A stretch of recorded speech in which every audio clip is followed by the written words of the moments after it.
Muy buenas tardes a todos los asistentes a esta transmisión en vivo del Grupo BIA Consultores Contractuales para el día de hoy. Vamos a hablar sobre el Registro Único de Proponentes, un documento indispensable en la contratación estatal aquí en Colombia. Vamos a esperar un par de minutos para que nos acompañen más asistentes a esta transmisión. Quiero saludar en esta tarde de hoy al doctor Jorge Andrés Vera y al doctor Iván Manosalvo. Buenas tardes, Jorge. Hola Rafael, un saludo. Muy contentos de poder charlar sobre estos asuntos tan importantes y fundamentales en materia de contratación pública. Hoy en día la contratación pasa por un momento súper importante que requiere, por supuesto, la profesionalización y todas estas charlas y formaciones que hemos venido dando, pues supone también una formación para el mismo contratista o funcionario que nos ve, puesto que lo que requerimos precisamente es poder tratar de llegar todas nuestras charlas a las regiones. Eso es lo más importante. Entonces, de verdad que esto tiene una gran importancia. Claro que sí, Jorge, buenas tardes. Agradecerte la asistencia a esta transmisión en vivo. Quiero saludar también en la tarde de hoy al doctor Iván Manosalva. Doctor, buenas tardes, Iván. Buenas tardes, Rafael. Buenas tardes, Jorge.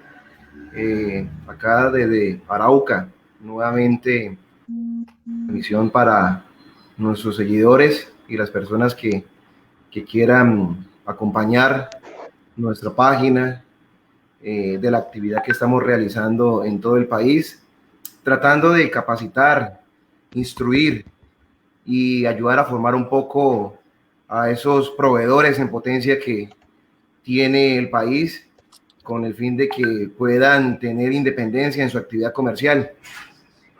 Claro que sí, Iván. Nada, pues para la tarde de hoy tenemos el tema del registro único de proponentes. Nos han consultado, Iván, mucho, Jorge, sobre ese tema, sobre ese documento. Pues en términos generales se escucha mucho, ¿no? En las entidades públicas, pero al detalle, ir al detalle del documento, qué se necesitan los requisitos, cuándo aplica, cuándo no, es la idea de esta charla, de esta conversación, ¿vale?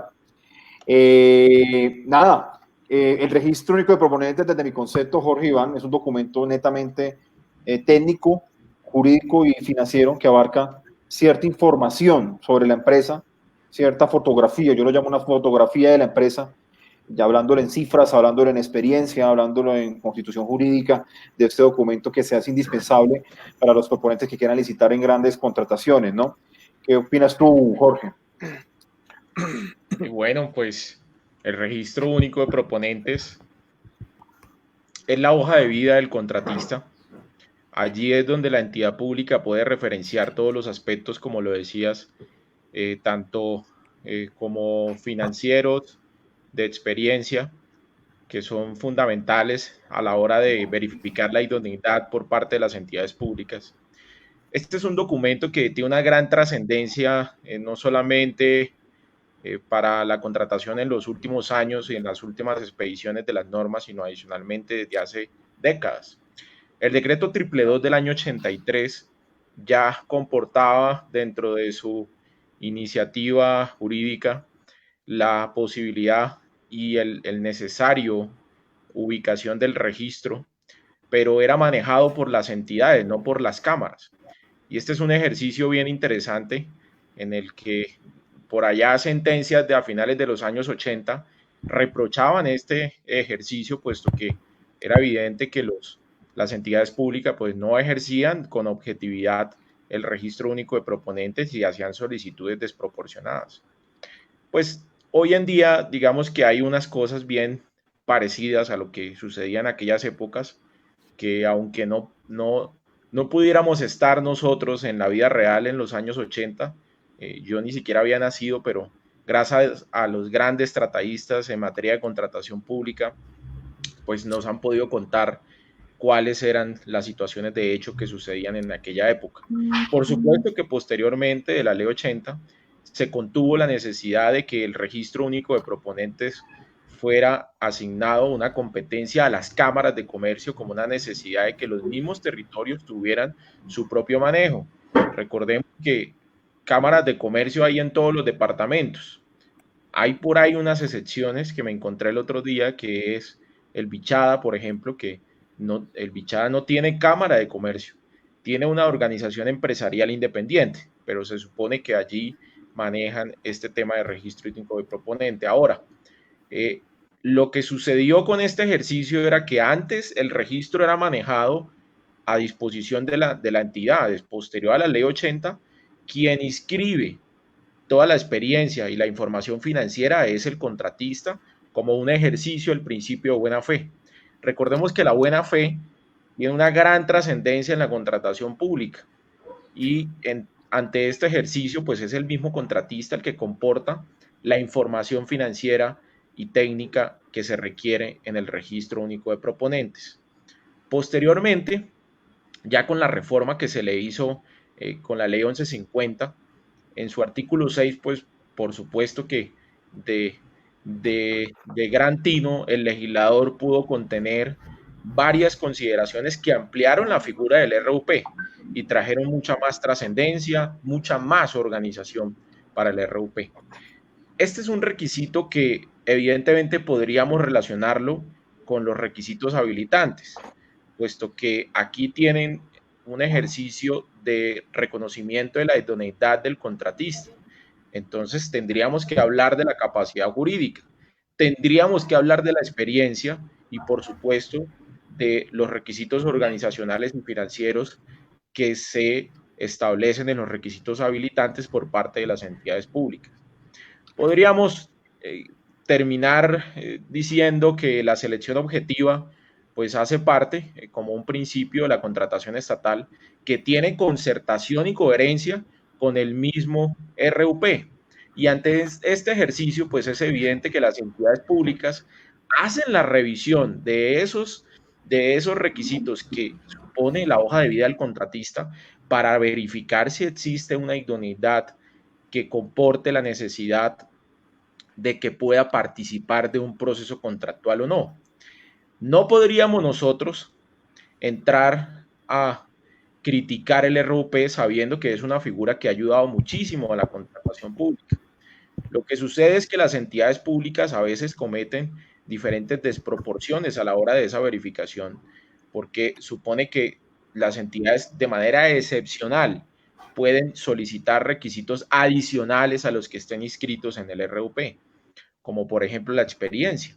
No tenemos certificados porque no se registran. Los certificados simplemente se inscribe la información, pero es evidente que el certificado con las obligaciones, con un objeto definido, con un presupuesto, con unos códigos, tiene que ser expedido por las entidades, ya sean públicas o privadas, y se solicitan por parte de la entidad pública que está pues, en un proceso licitatorio. Y ante este escenario, pues es evidente que se cometen diferentes desproporciones a la hora de solicitar esos requisitos adicionales. Entonces creo que ese sería como mi definición conceptual general sobre el RUP, que evidentemente lo ampliaremos en las precisadas expresiones por nuestros conferencistas. Perfecto, Jorge. No, interesante tu introducción. Pienso que había que ahondar en el tema del origen de ese documento. Claro que sí, actualmente este documento es responsabilidad de las cámaras de comercio actualizarlo, actualizárselo a los proponentes a medida de que lo soliciten, de que lo necesiten para temas de licitar con el Estado colombiano. Un documento importante dentro de la contratación estatal porque es el que resume toda esa información, ¿no? Toda la información financiera, toda la información de experiencia, todo ese récord que ha ejecutado un contratista, es importante que se unificara en un documento y el mejor documento en este caso es el registro único de proponentes. Iván, para complementar de parte introductoria este documento, ¿qué más nos define? ¿Qué más nos podemos encontrar en ese documento, Iván?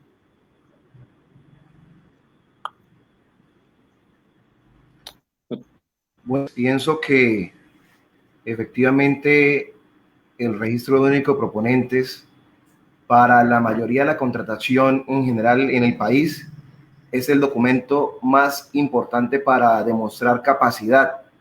Sin embargo, pues contamos con que en algunas modalidades de selección no es obligatoria la presentación de estos documentos y se puede justificar u homologar con otro tipo de documentos, ¿sí?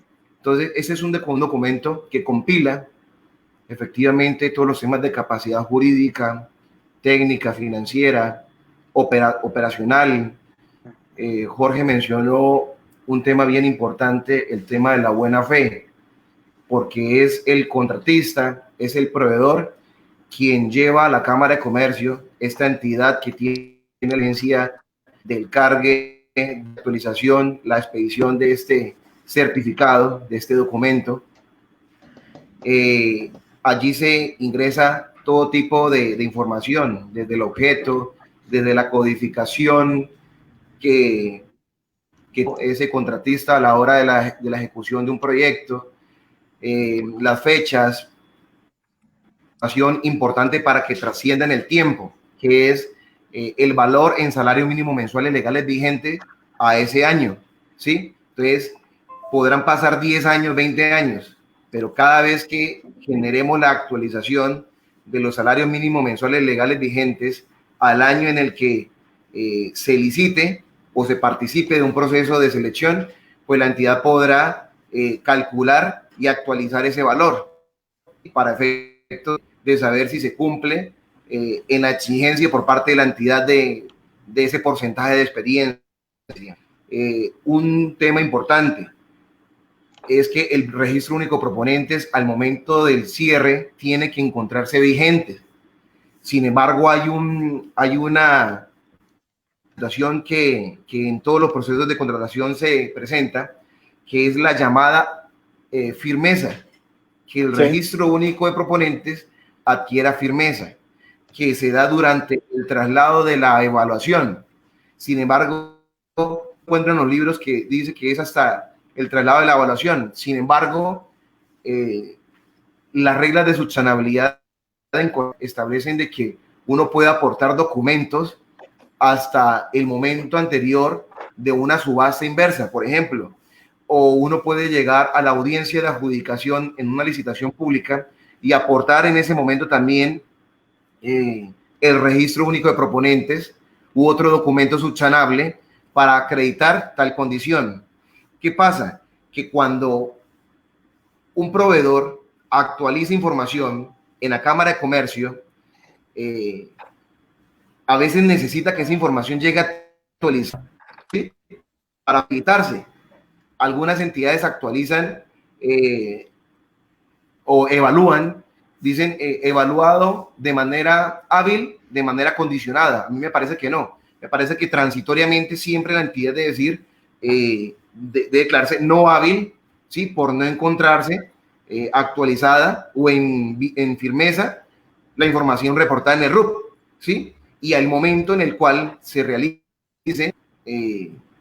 pase el traslado de la evaluación, la subsanabilidad, se publique un informe de evaluación o hasta el momento de la adjudicación, ahí sí podrá generarse y conceptuarse que es hábil, ¿sí? Entonces, quería otorgar ese concepto que es bien importante definirlo, tenerlo presente cuando por alguna actualización de codificación o alguna experiencia, ¿sí?, que aportamos durante el proceso, pues la información está en firme. La firmeza significa que debe llegar pasada, es un proceso en el cual cámaras de comercio acreditan tal condición para un proveedor. Perfecto, doctor Iván. Doctor Jorge, yo tengo unas preguntas de acuerdo a lo que me han preguntado en el transcurso del tiempo, ¿no? Hay proponentes que me preguntan, bueno, yo terminé un contrato hoy 17 de junio, ya lo liquidé, ¿sí? Yo lo quiero validar. ¿Tengo que esperar hasta el otro año para validarlo o lo puedo hacer inmediatamente? Doctor Jorge, doctor Iván, esa pregunta. La experiencia liquidada en el año, ¿se puede actualizar inmediatamente o hay que esperar un tiempo?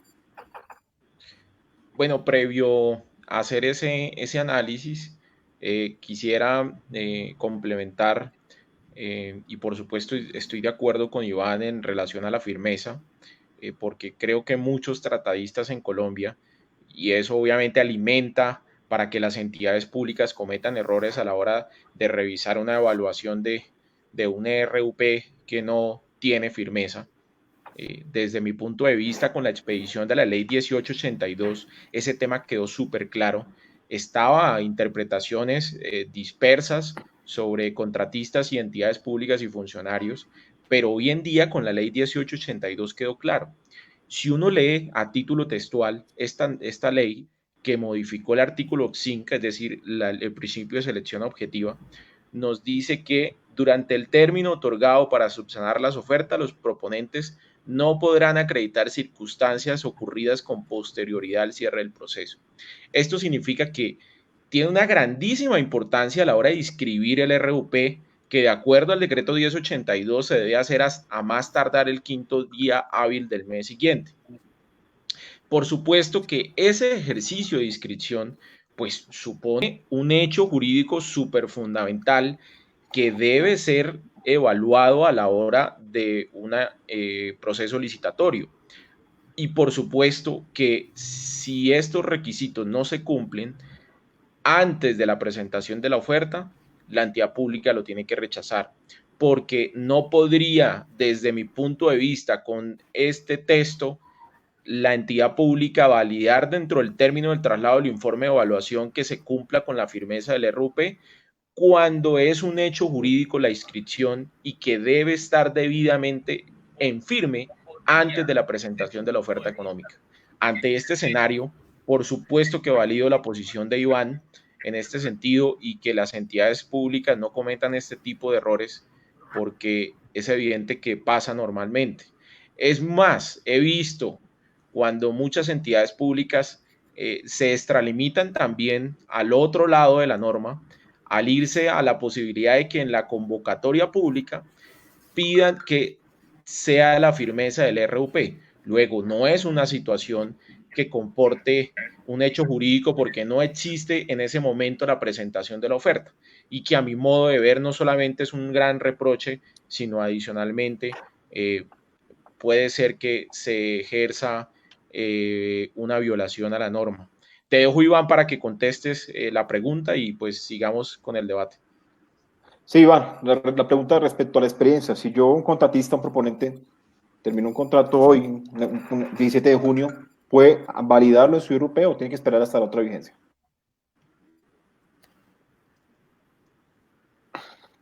¿Tiene validarlo? ¿Tiempo qué? No escuché. Una experiencia terminada en este año escuchan? 2020. Sí, te escuchamos, Iván. Sí. La pregunta es esta, Iván. Sí. Si un proponente terminó de ejecutar un contrato en el año 2020 y quiere validarlo inmediatamente en su registro único de proponentes, ¿lo puede hacer o debe esperar hasta la otra vigencia? Sí, claro, puede, apenas tenga la posibilidad de la terminación del o liquidación, puede inscribirlo en la Cámara de Comercio. Lo único que tiene que esperar es que para que esa información quede en firme, después de haber renovado, puede llegar en cualquier momento a la Cámara de Comercio, actualizar y agregar más información. Lo único que debe esperar es la firmeza para poder tener como válido esa experiencia y poder participar en otros procesos de contratación para poder licitar. Entonces, sencillamente es que eso es un costo que genera la Cámara de Comercio para actualizar, pero no tiene ningún inconveniente. ¿Sí? Perfecto. Asimismo, perfecto, muy bien. Otra pregunta. Señor. Sí. No, continúa. Asimismo, cuando las entidades, un aspecto más del registro único de proponentes es el registro de las multas que generan las entidades estatales a los contratistas, ¿sí? Cuando se suscribe un contrato de cualquier tipología, a la hora de la ejecución suelen presentarse ciertos aspectos que generan la imposibilidad de cumplir con el objeto contractual.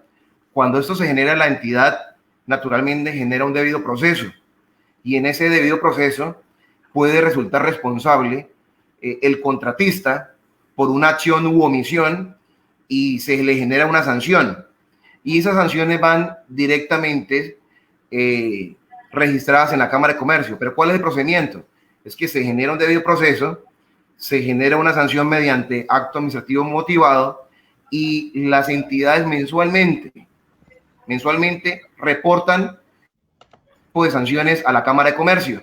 Entonces, a partir de esa fecha en que se reporte, cada registro único proponente o cada Cámara de Comercio, el registro mercantil, va a aparecer con una notación que es la sanción que le generó la entidad por incumplimiento. ¿Sí?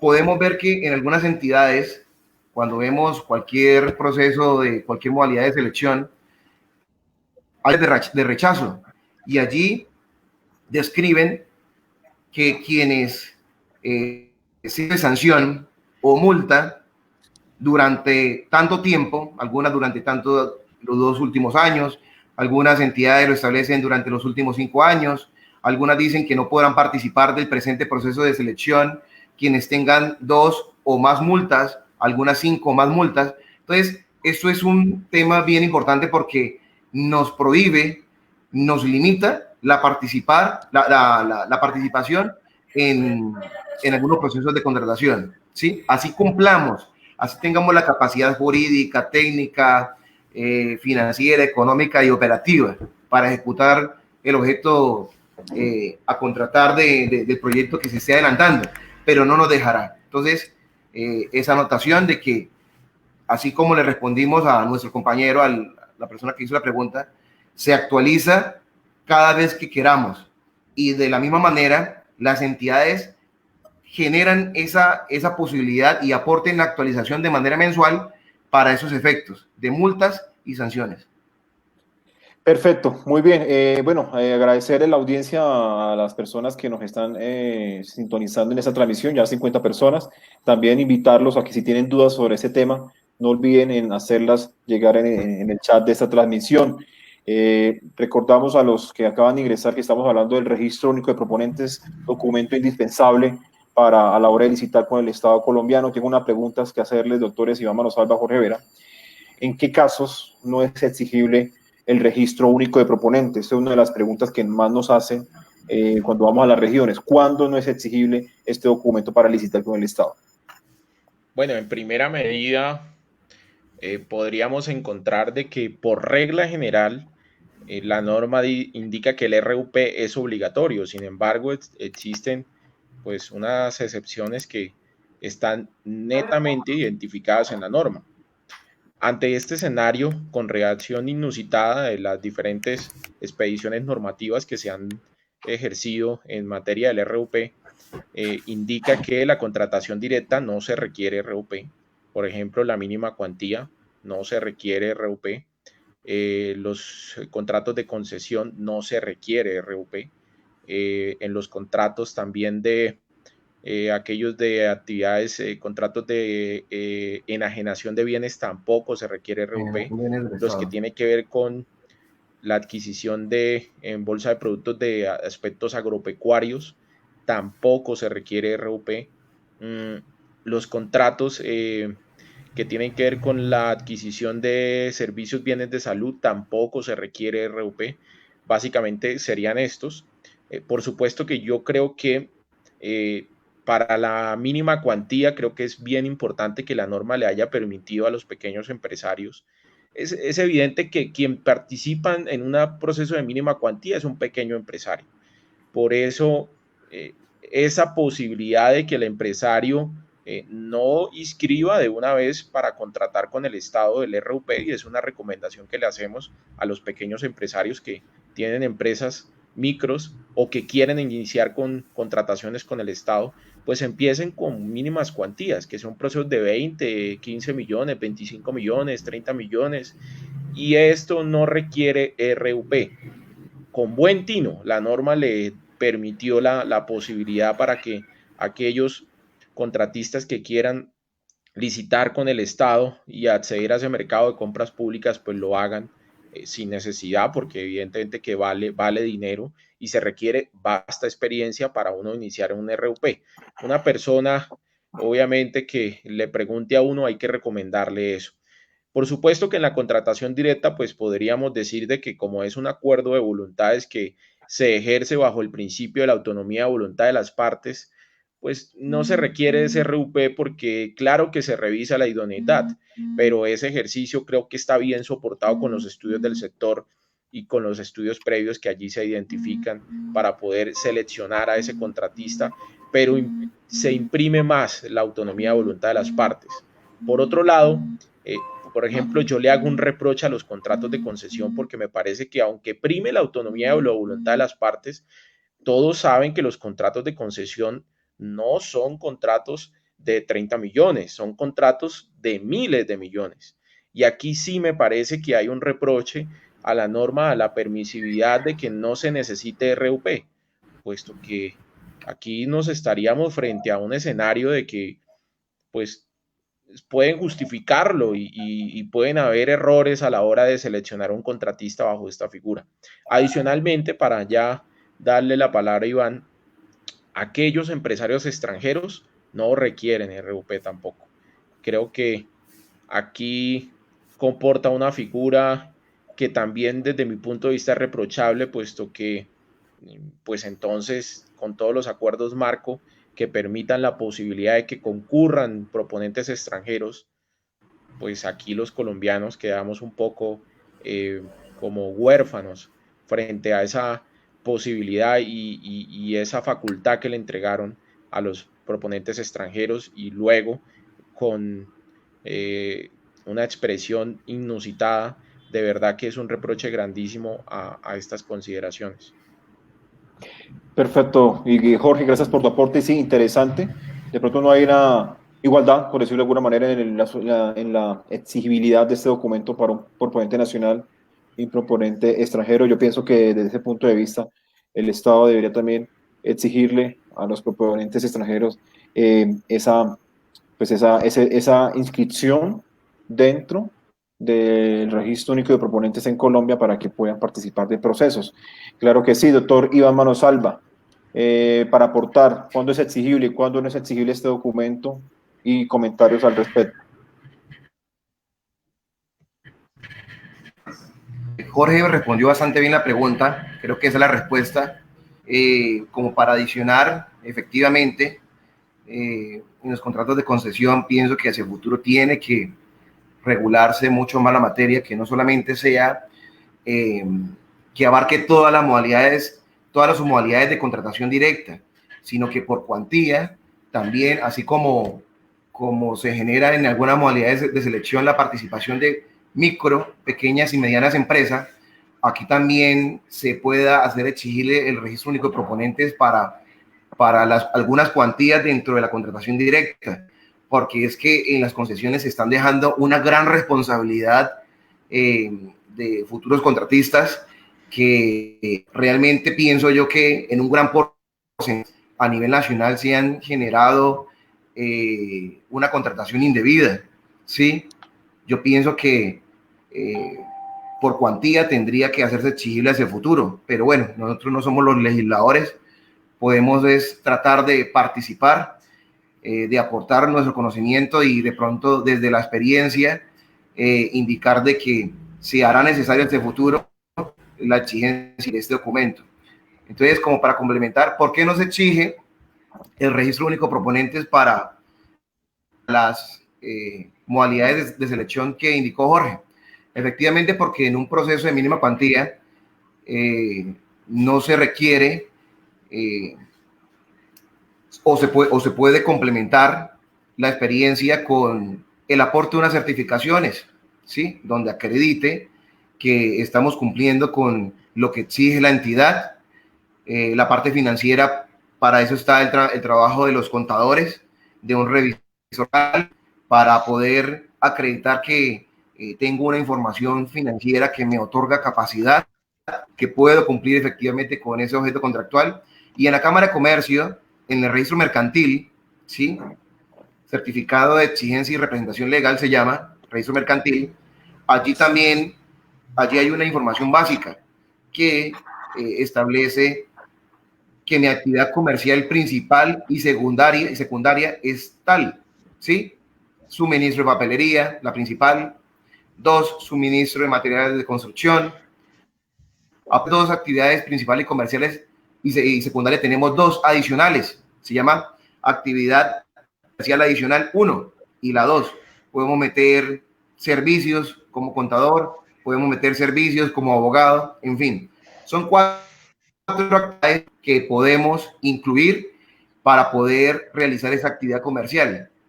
Y asimismo podemos en cualquier momento dirigirnos a la Cámara de Comercio de nuestra jurisdicción y cambiar una actividad que también podamos desempeñar. Cabe decir que existe la manera de presentación de propuestas de manera individual y plural, de manera conjunta. Podemos asociarnos con otra empresa con el fin de participar y poder ganar, y con lo jurídico, en lo técnico, en lo financiero y en lo económico. Entonces, cuando en algún proceso de contratación no tenemos la capacidad, no es el fin. No significa que no podamos participar. Podemos buscar esa persona natural o persona jurídica que nos dé la posibilidad de asociar, generar una propuesta y participar y cumplir. Entonces, perfecto. Pues, como para no repetir lo mismo, ya Jorge identificó las modalidades o modalidades que no requieren el proponente, y eso como para acotar otra cosa adicional. Perfecto. Doctores Iván y Jorge, les propongo, tenemos unos comentarios en la transmisión, unas dudas de Magda Lisset de Estupiñán González. Dice: buenas tardes, si se tiene una experiencia como persona natural, pero se creó empresa, ¿usted aconseja comprar el RUP para no perder la experiencia? Les repito, buenas tardes, si se tiene una experiencia como persona natural, pero se crea empresa, una persona jurídica, entiendo, ¿ustedes aconsejan comprar el RUP para no perder la experiencia? Comprar el RUP para no perder la experiencia. No, realmente, digamos que lo que podría decir uno es que se puede homologar la experiencia como persona natural a una empresa de persona jurídica, siempre y cuando, por supuesto, se sea socio, fundador.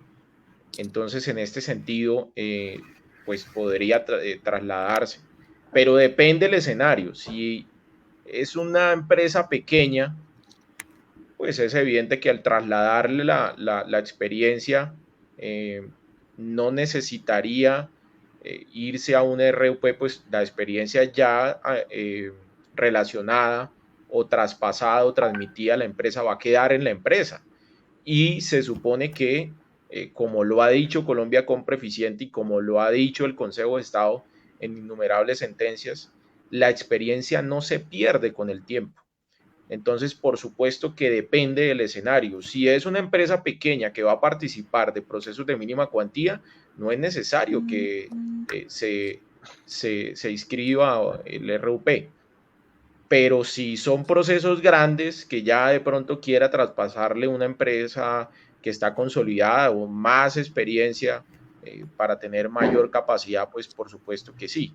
Entonces, esa sería como mi respuesta. Perfecto. Para también interactuar, doctor Iván, con el público, hay otra persona que pregunta y Iván Manosalva. Dice Andrés Felipe Gómez Medina: ¿las personas extranjeras también deben estar inscritas en el RUP? Las personas extranjeras, la pregunta es, ¿las personas extranjeras también deben estar inscritas en el RUP? Dice personas extranjeras.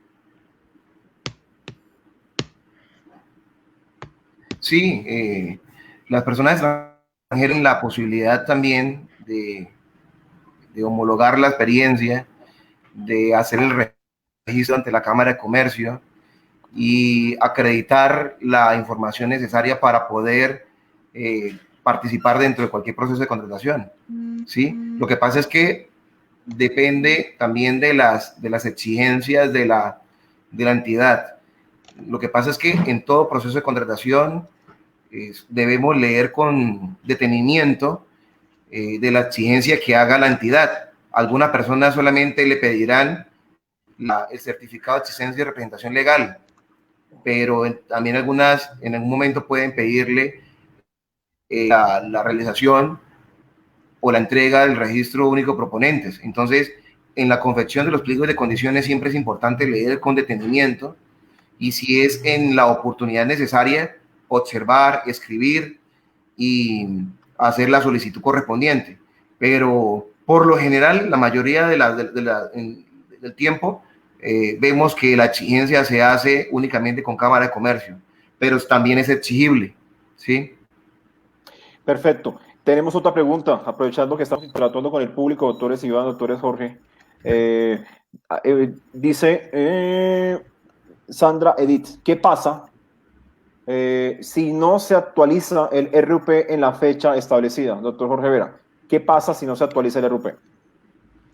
Bueno, realmente, como decíamos, el decreto 1082 del año 2015 indica que la inscripción o renovación del RUP se debe hacer a más tardar el 5º día del mes de abril. Eso significa que hasta esa fecha tendrían la posibilidad los oferentes cada año de poder hacer su respectiva renovación. Claro que se podría hacer posterior a esta fecha. Sin embargo, que las entidades públicas que no identifiquen esa renovación dentro de un proceso contractual, evidentemente que se solicite o sea obligatorio el RUP, pues tendrán que rechazarlo. Como decíamos ahorita, en concordancia con lo que indicaba Iván, era que las entidades públicas le permitían la posibilidad dentro del término del traslado del informe de evaluación para que subsanaran su firmeza, y luego que con la reacción que comporta la ley 1882, por supuesto que ese escenario no se podría, frente a que la firmeza tendría que tenerse hasta la fecha de la presentación de las ofertas, porque si fuera posterior, pues ya es un hecho jurídico que tendría que rechazarse. Entonces, en este sentido, esas serían como las consecuencias que tendrían si no llegara a renovar el RUP. De resto, las cámaras de comercio, por supuesto que en cualquier momento del año lo podría hacer, pero para efectos de un proceso licitatorio, las entidades públicas no pueden validar este ejercicio si no está renovado. Perfecto. Tenemos otra consulta, aprovechando, doctores, que estamos interactuando. Dice Andrés Martínez. Hola, buenas tardes. ¿Qué requisitos necesito para inscribirme en el SECO 2 si tengo una empresa SAS? Gracias. Bueno, esta pregunta, si quieren, la respondo a personal. Bueno, pero como tal, para inscribirse una empresa, para inscribir una empresa en el SECO 2, lo que se necesitan es diligenciar los documentos de proveedor, los documentos que tiene designado Colombia Compra Eficiente para, para la creación de un perfil como proveedor, ¿sí? Se necesitan un documento de diligenciamiento de experiencia, un documento de diligenciamiento de información financiera, en caso de que no esté obligado a llevar contabilidad, la certificación de no obligado a llevar contabilidad, la Cámara de Comercio para temas de representación legal y, como tal, seguir el procedimiento de crear el perfil en la plataforma. Como tal, eso es lo que se necesita. Se puede hacer directamente en la página de Colombia Compra como tal. Un proveedor para Colombia Compra puede ser una persona natural, una persona jurídica que tenga, pues, objeto social correspondiente, ¿sí? Entonces, esos son los requisitos que se necesitan para crear un perfil en la plataforma de SECO 2. Bueno, cuando hablamos de RUP, pues encontramos la información técnica, jurídica y financiera. Desde su perspectiva, doctor Iván, desde su perspectiva, doctor Jorge, ¿qué falencias puede tener este documento o qué se le podría mejorar para efectos de mejorar la contratación estatal en Colombia, desde su punto de vista y de su experiencia? ¿Qué se le puede agregar? ¿Qué se le puede mejorar? ¿Qué se le puede quitar?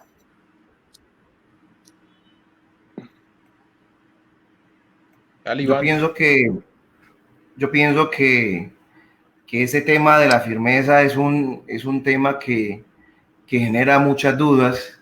Pienso yo que las comercios deberían, como, no sé si se llame eficiencia, pero que se pueda acreditar no en 10 días hábiles, sino en un tiempo menor, porque es que esa entidad pide este certificado, bien sea de certificado de existencia y representación legal, o el RUP, Registro Único de Proponentes, y algunas entidades, o como las leyes en Colombia, sobre todo en el ejercicio como abogados nosotros, también depende mucho de un ejercicio de interpretación, ¿sí?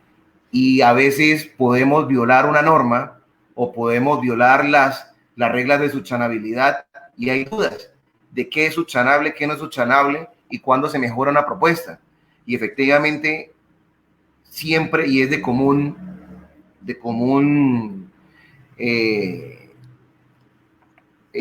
generación de casos, de que la gente no sabe si lo están descalificando o no en debida forma, precisamente porque llegan al día de la adjudicación cumpliendo la firmeza, o porque sencillamente pasó el término de subsanabilidad y allí no alcanzó, ¿sí? Entonces llegan en el momento de una subasta, aportan el documento y en alguna entidad le dicen, no, un momento, sí, en este momento está en firme la información, pero es que ya pasó el tiempo para subsanar. Pero en materia de contratación, la ley 80, la ley 1150, el decreto 1082 establecen de que en subastas, hasta el momento anterior a la realización de la misma, podrá subsanarse o presentarse los documentos necesarios para la habilitación. Y en las licitaciones públicas establece de que efectivamente en el momento de la realización de la adjudicación, audiencia de adjudicación, pueden aportarse o acreditarse alguna información. Entonces, en algunos momentos, por criterio de la entidad, los descalifican y en un momento dado los habilitan. Entonces, pienso que esa información no debería esperar esos 10 días hábiles, sino que sea un tiempo mucho menor. Pienso yo que con 3 días sería bastante suficiente, porque entonces, ¿por qué razón nos inscriben? Y como dijo Jorge, se opera bajo el principio de la buena fe.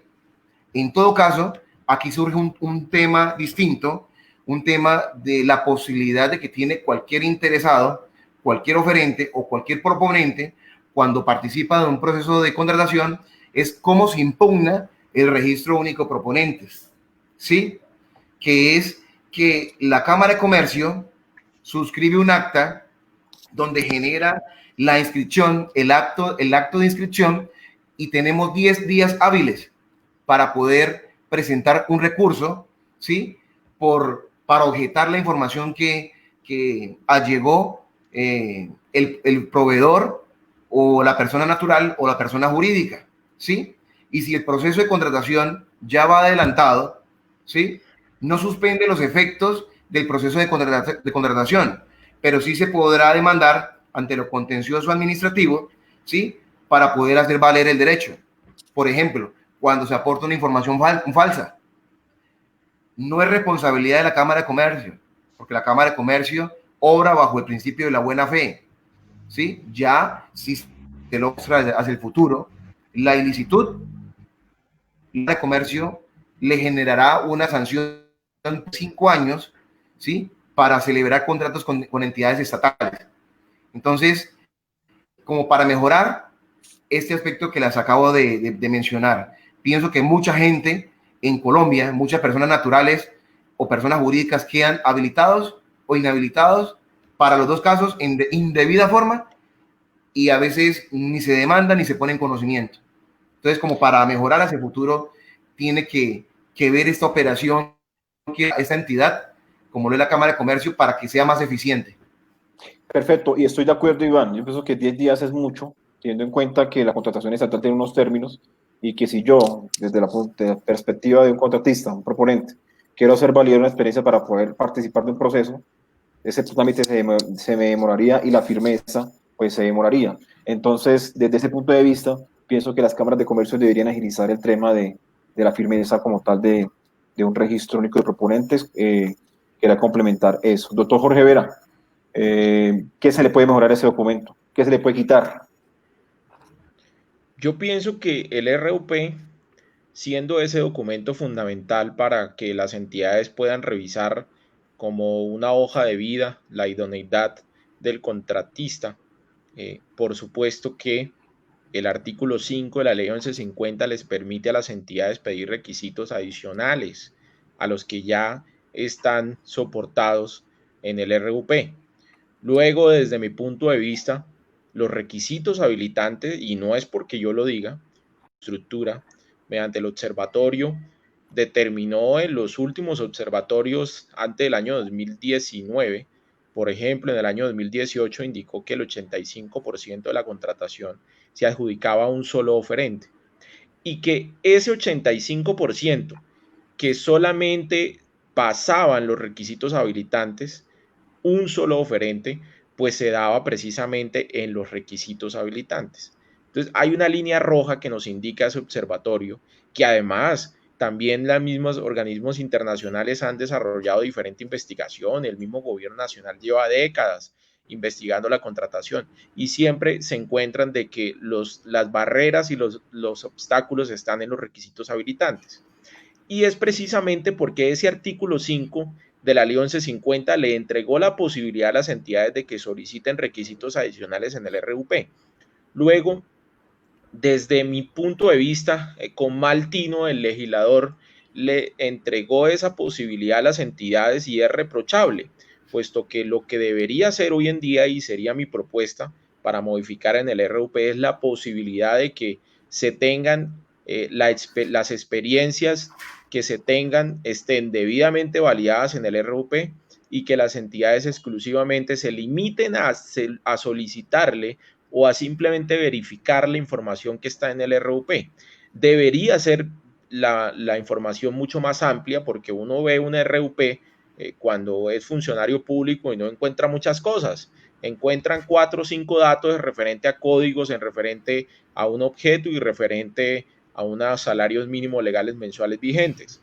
Y básicamente la entidad pública contratante y contratista, pero no encontramos certificaciones y eso debe estar abierto al público para que la puedan verificar. Entonces, si tuviéramos la oportunidad hoy en día de tener un RUP que solamente las entidades se limitaran a verificar ese RUP, pues no solicitarían requisitos adicionales. ¿Cómo es posible? Por ejemplo, que en contratos de obra se pidan un montón de requisitos desproporcionados, alejados de la racionalidad, violando el principio de planeación, de transparencia, de proporcionalidad, de selección objetiva, y que obviamente, por ejemplo, indican que en una obra tiene que tener como requisito 4.000 PSI y eso me lo tiene que justificar con un certificado de experiencia. Pues se supone que esto es un requisito desproporcionado. Claro, y es un requisito desproporcionado que a veces ni los mismos contratos que se van a ejecutar con el proceso licitatorio lo tienen incluido dentro de su ficha técnica. Entonces es reprochable porque esa posibilidad que le entregó el legislador, pues como una excepcionalidad, ni siquiera como una facultad intrínseca, sino como una excepcionalidad que ya no es excepcional. Lo excepcional es solicitar lo que netamente está en el RUP. Eso se volvió excepcional. Entonces es evidente que para mí tendría que el RUP contener toda la información, los certificados de experiencia y que se renovara constantemente todos los meses para que las empresas puedan, digamos, retroalimentar esa información del RUP y que las entidades se limiten netamente a solicitar la información o a verificar la información que se encuentre inscrita en el RUP. Esto nos permitiría, por supuesto, darle libre concurrencia a la contratación, apertura al mercado, dinamización de la economía, transparencia de los procesos contractuales y, por supuesto, una debida gestión en la ejecución contractual, puesto que aquí se va a escoger la propuesta que tiene mayor idoneidad, la que me traiga mejor favorabilidad, no solo para la entidad pública, sino para los cometidos estatales, esa eficiente prestación de los servicios públicos y la efectividad de los derechos de los administrados. Perfecto. Los invito a interactuar con el público, doctor Iván Manazarba, doctor Jorge Vera. tenemos una consulta de Sandra Edith, se las voy a leer. Dice: teniendo en cuenta que las fichas técnicas no otorgan puntaje, ¿se pueden subsanar en un proceso de subasta o sería mejoramiento de la oferta? Depende de la confección del pliego de condiciones. Sabemos que está dividida las exigencias en los aspectos que ya hemos mencionado y, por supuesto, requerimientos o exigencias mínimas habilitantes y otras. ¿Sí? Si es habilitante la presentación de la ficha técnica, por supuesto, incurrirá en causal de rechazo, ¿sí? Y por lo general va a ser así, porque usted no le van a pedir que allegue en la ficha técnica para asignarle puntaje, ¿sí?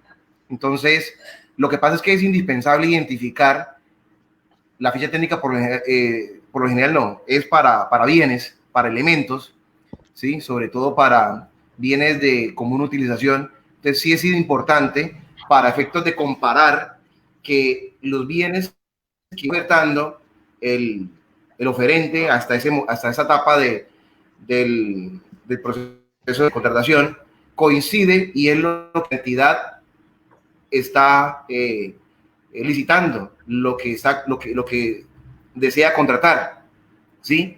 Entonces sí es necesario que se otorgue y se presente hasta en la presentación, en el cierre de la propuesta, ¿sí? Pero como no otorga puntaje, ¿sí? La ficha se puede enviar, ¿sí? Durante el periodo de subsanabilidad. Perfecto, Iván. Sí, dentro de la contratación estatal tenemos entendido ¿En la conclusión? Sí. Señor, ahora, un proponente. Iván, la conclusión es... Sí, dale tú, termina. Entonces, la conclusión es que si es habilitante, pero no otorga puntaje, podrá allegarlo hasta el traslado y subsanación de la propuesta, hasta el periodo de evaluación y subsanación. Perfecto. Tenemos otra pregunta, doctor Jorge Vera, tenemos otra pregunta aquí bueno, no es una pregunta, es un comentario de María Patricia Jerez Cuellar. Necesitamos pliego tipo, lo único para acabar la corrupción estatal, Jorge. ¿Qué tienes que decir respecto al comentario de María Patricia Jerez? Bueno, los pliegos tipo, por supuesto que ya hoy aplicados a la contratación de obras públicas en infraestructura de transporte, pues supone un gran avance en materia de contratación. Es evidente que se generan unos lineamientos en favor de darle cumplimiento a los principios de la contratación estatal, sobre todo en mayor medida a la misma selección objetiva y a la pluralidad de oferentes. Por supuesto, a otros aspectos fundamentales como la optimización de recursos, la eficiente prestación de los servicios públicos, pero yo creo que no es fácil, es un ejercicio complejo. Hoy, por ejemplo, precisamente estuvo la Cámara de Representantes debatiendo los pliegos tipo para toda la contratación, ese informe de conciliación de Senado que fue aprobado. Hoy lo que hicieron fue debatir si aprobaban esa conciliación, pero yo lo veo de verdad muy complicado y se los digo por una razón. En el Congreso, como saben, ustedes tienen que aprobarse los proyectos tanto en Cámara como en Senado, pero Cámara no quiere ese proyecto. Ese fue mi sentimiento. Los congresistas de las regiones intervenían permanentemente en decir de que defendiendo los alcaldes y defendiendo los gobernadores. Y yo entiendo muchas veces que se juegan posiciones personales a favor de ellos o en contra en la medida que los alcaldes lo presionan, porque ahí también, por supuesto, están los votos de ellos. Entonces, eso es quitarle la autonomía a las mismas alcaldías, que de mi punto de vista no lo es, pero para ellos sí lo es. Y por supuesto que este proyecto lo aplazaron, pero para mí creo que supone un reto grandísimo para el gobierno nacional, porque los congresistas de las regiones no quieren pliegos tipo. Ellos no están interesados en implementar esta medida y mientras no haya interés, yo veo que el ejercicio va a estar bien obstaculizado por la Cámara de Representantes. Por supuesto que es una medida que a mí me parece muy buena, en la medida que le permita a muchos oferentes, se va a prestar para generar, digamos, unos ejercicios negativos, por supuesto que sí, como por ejemplo la colusión. Para mí se va a aumentar la colusión con los pliegos tipo, puesto que las empresas lo que van a hacer es presentar con 4 o 5 amigos, presentan 4, 6, 7 propuestas y perfectamente le dan una garantía a la estadística del gobierno nacional de decir que en un municipio donde jamás en la historia habían 9 proponentes, pero resulta que estaban coludidos. O por ejemplo, lo que tiene que ver con la violación a la autonomía de la misma voluntad de las partes, que me parece que es algo que hay que tener en cuenta, pero creo que la Corte Constitucional, por ejemplo, se pronunció en abril de este año en decir de que los pliegos tipo en materia de infraestructura de transporte contenida en la ley 1882 de 2018 son constitucionales. Ya la Corte Constitucional lo dijo y pues es un lineamiento basado. Ahora, lo que sí me preocupa es que tiene una tarea grandísima el Congreso porque las facultades se las quieren entregar exclusivamente, no, ni siquiera a Colombia Compra, sino al director de Colombia Compra.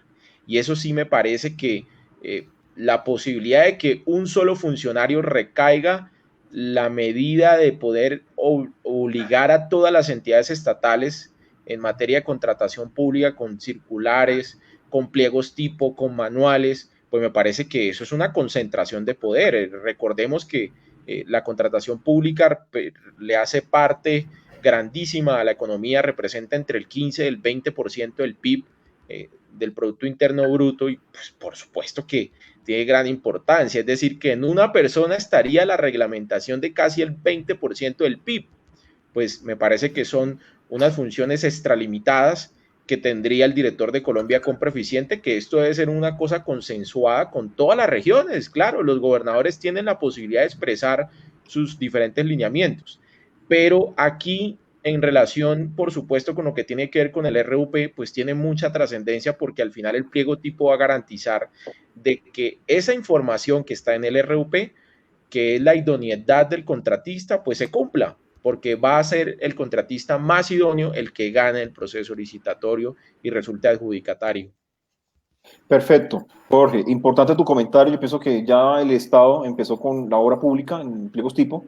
Actualmente cursan en debate del Senado y Cámara de Representantes los pliegos tipo para la contratación estatal como tal. Tema largo, pues hemos estado atentos. Después hacemos un en vivo de pliegos tipo. Sí, exacto. Me parece que abarca una transmisión nueva, pero para manera general, en estos momentos está en el Congreso de la República en debate esa aplicabilidad de los pliegos tipo a toda la contratación estatal, que sería un hito en Colombia en que se llegase a aprobar, ¿no?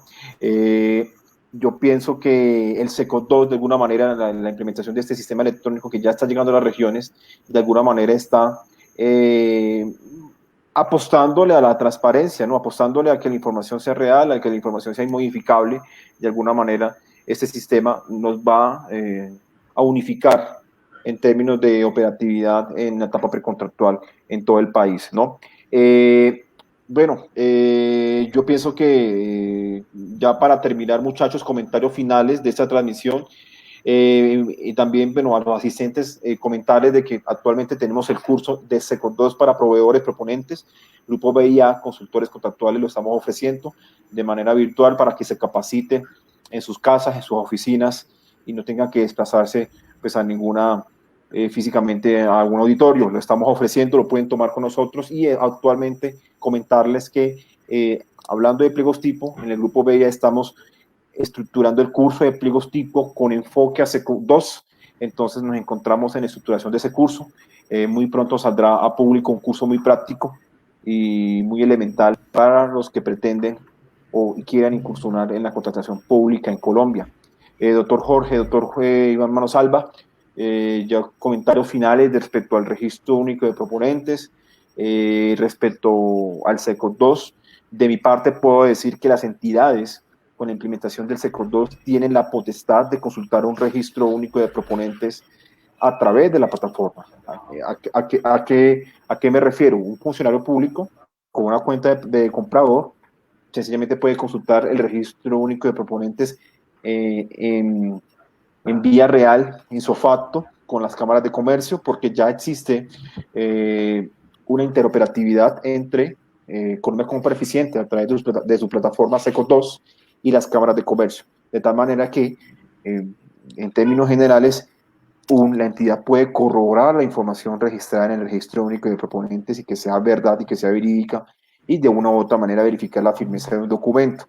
Pienso que esto es una de las herramientas más importantes que tiene un funcionario para evaluar proponentes, el hecho de poder consultar el RUP desde el SECO2 sin necesidad de adquirir o de ir a otra plataforma. Pienso que esto es uno de los hitos importantes a la hora de validar la información registrada o presentada por un proponente en su RUP, ¿no? Los invito para comentarios finales, doctor Iván, doctor Jorge.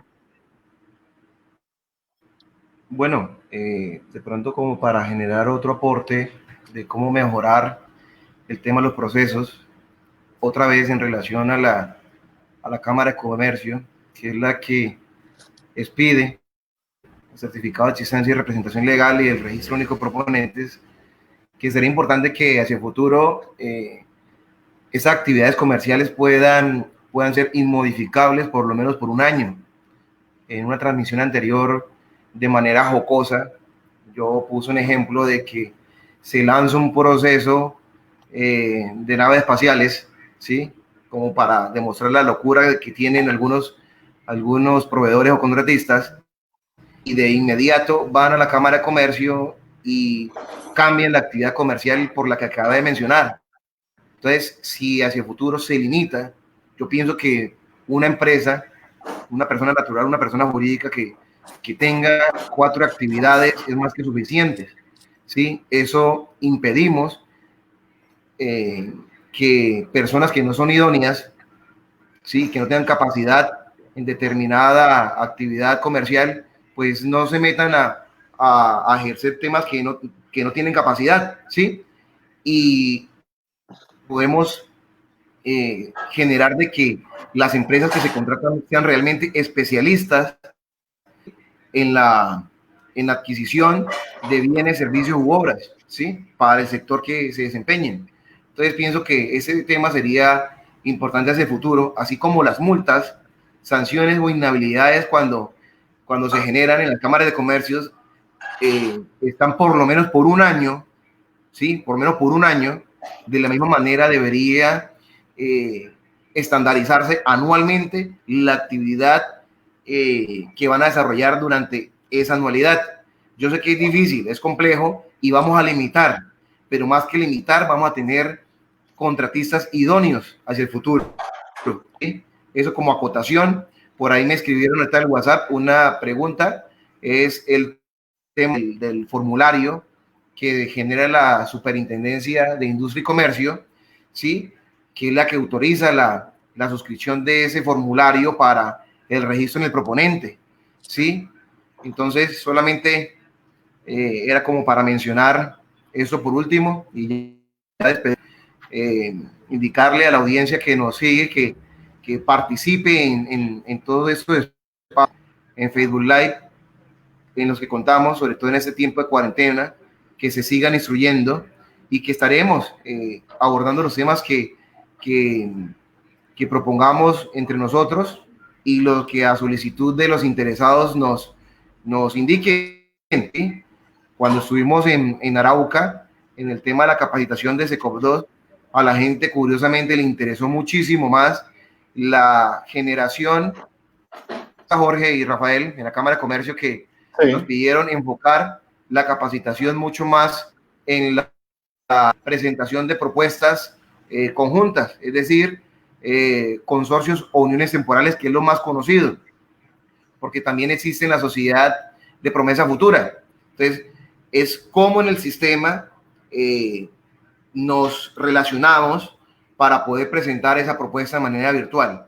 Entonces, ahorita Rafael mencionó un tema importante, la interoperatividad que se tiene y que se va a mejorar con el SECOP. En las IAS esperamos que que también puede darse de gran manera, porque yo pienso que es necesario de que si llega una denuncia tengan a la mano la información que está en la plataforma, no tienen que pedirle ningún documento a la entidad, sí, en físico, sino con la política también de cero papel del orden nacional, pues de esta manera no, toda la actuación tendrá que estar cargada, ¿sí? Entonces, finalizo con eso, darles las gracias, síganos en la página del Facebook, del Instagram page y en general en las redes sociales a Iván Manosalva, a Jorge Vera y a Rafael Ariza. Bueno, doctor Iván, gracias por la asistencia a esta transmisión. Yo creo que hemos tratado un tema muy importante en la contratación estatal. Registro único de proponentes, se habla mucho en las entidades, pues en el ámbito empresarial, pero pues hay muchas dudas respecto al tema, ¿no? Y la idea de esa transmisión era poder resolver esas dudas. Doctor Jorge Vera, comentarios finales en cuanto a esta transmisión, de pronto conclusiones de lo que hemos hablado.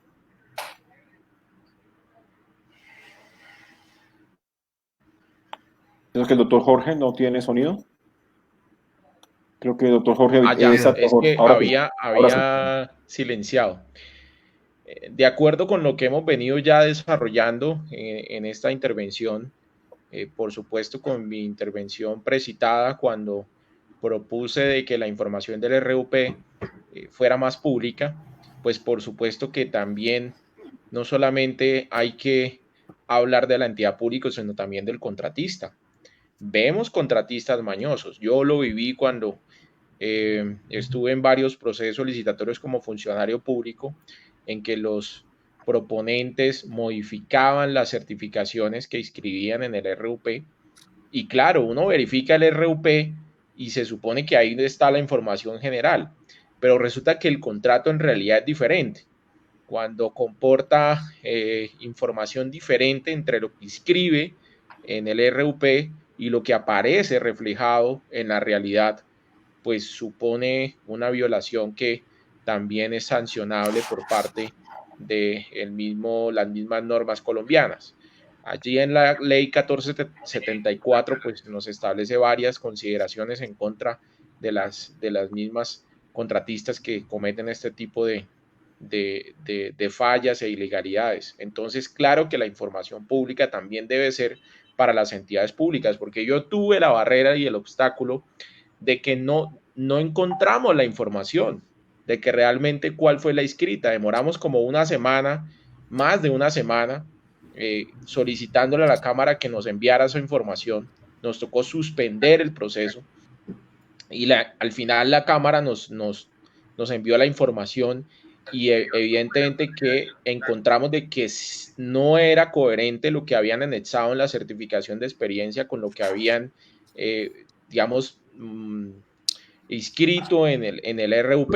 Entonces, ante este escenario, pues se requieren que el RUP sea mucho más público para que las entidades y funcionarios puedan consultarlo de forma mucho más práctica, porque los contratistas también cometen este tipo de falencias.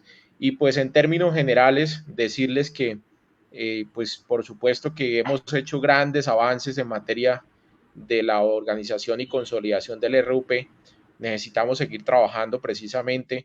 En los últimos años han venido unos cambios grandísimos en materia de contratación estatal y se vienen nuevos cambios, vienen muchísimas cosas nuevas en materia de contratación, se viene SECOP para municipios, ahí tenemos nuestro curso habilitado. Vamos a hacer un gran esfuerzo este año por sacar varios cursos en materia de contratación pública. Les proponemos a ustedes que nos digan y nos soliciten temas para charlar en estos en vivos. Aquí publicamos lineamientos en materia de contratación pública y por supuesto que estos espacios son para que ustedes puedan consultar sus dudas e interrogantes y puedan acceder a todo nuestro portafolio de servicio. De manera que en términos de conclusión, lo que debo decir es que vienen cosas nuevas y los funcionarios públicos tienen que adaptarse y los contratistas tienen que adaptarse a todos estos cambios en materia de contratación pública porque comporta mucha importancia la contratación en las regiones, puesto que prácticamente son las que mueven la economía y el empleo. Perfecto, Jorge, Iván.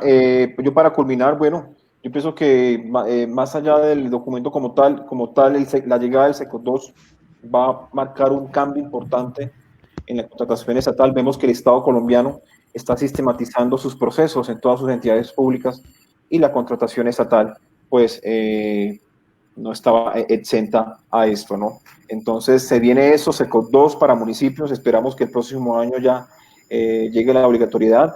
Actualmente la tienen las alcaldías y alcaldías de departamento capital y gobernaciones, y ya las entidades del orden nacional que ya venían trabajando con esto. Recuerden a toda la audiencia, tenemos en público el curso de SECO 2 para proveedores, para proponentes. Lo pueden tomar con el grupo BIA, un costo asequible para los proveedores y también para que se capaciten en esos tiempos de cuarentena que pues todos estamos en nuestras casas pues buscando. Una recomendación. Claro que sí, doctor Iván.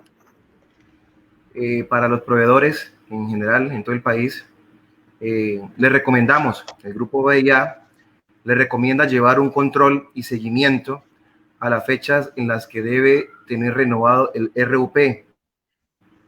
Como lo dijeron en la transmisión y como lo reafirmamos, actualizar de manera periódica la experiencia que se va generando a través del tiempo, irla actualizando en cualquier tiempo, no tiene ningún inconveniente.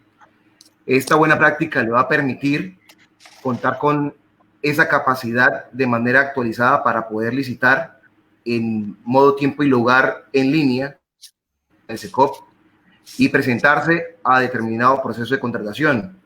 Y le recordamos, si el RUP es renovado en la fecha que indica la ley, sus efectos cesan y incurrirán en una causal de rechazo. Sencillamente esa frase como para terminar.